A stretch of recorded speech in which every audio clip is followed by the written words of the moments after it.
Well, a great American joining us tonight, New York Times bestselling author John O Neill. His latest work, a real-life theological thriller called The Fisherman's Tomb, the true story of the Vatican's secret search, published by our Sunday Visitor. And John, it's great to have you with us. Congratulations on the book. I never expected to be so intrigued by a book, and well done, if I may say. It's an amazing story, Lou. The woman archaeologist, Garducci, reminds me a lot of you. I heard you 20 years ago say you're not going to agree with me to a crowd, but these trade deals were bad. I think most of them would agree with you now. Well, that's very kind of you, and it's great to have you here. I hope that most will agree. In Washington, it might be a tough fight, as you know, but the Fisherman's Tomb, it is fascinating. It grew out of your trip to the Vatican, and all that you saw, was it 2007, and that inspired you to write this book about the rock of the church. I went with Michael Novak, and I saw what was the beginning of what is now the hottest ticket in Rome, the Scavi Tour. Right. And I learned that Peter was there. I had close friends in Houston, a family there, and their grandfather, George Shrake, had actually financed the entire thing secretly. He had given away hundreds of millions of dollars secretly, anonymously, to projects of Pope Pius XII, including this one. Right. They began it all in 1940. Finally, in 1952, a woman, a remarkable woman, Margherita Garducci, came in, the greatest archaeologist, I think, of the 20th century. Right. She found astounding inscriptions under the Vatican, and then she found Peter.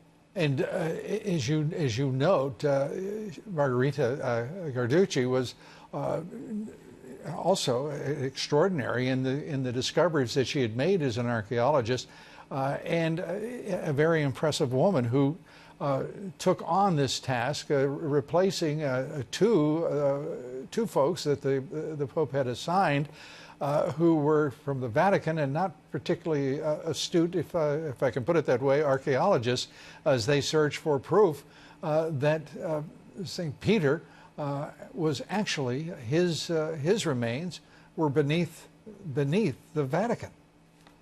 She was, in 1990, she debated basically her opponents at the University of Milan. Right. She was almost blind. She was led up on the stage. At the end of the speech, the moderator, who was the head of Sotheby Europe, said, Margherita, I'm not a Christian. I don't believe in Christianity, but Father, I'm sorry, she's a diamond bit for the truth. She found Peter.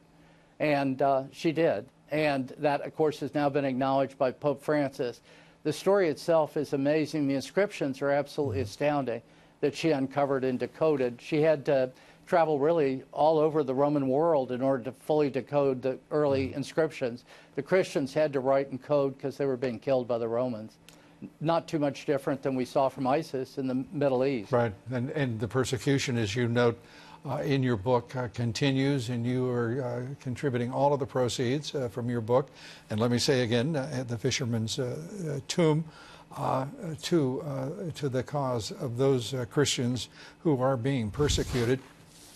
And I just want to, if I may very quickly, just commend you again and recommend the book to our audience. It is a terrific, terrific read, a fascinating story, and I have to say, John, you've outdone yourself with this one. This is, I think, spectacular, and I think everyone who is religious, who is fascinated by well-told stories will be reaching for your book. Again, our Sunday Visitor, if we can put that up, as I look over there it is, osv.com, the shop. And again, as we're running out of time, I give you the last quick word.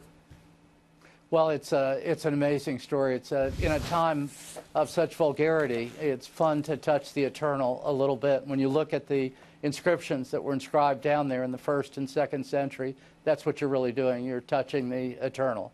And that's why I wrote the book, Lou, and gave the proceeds away.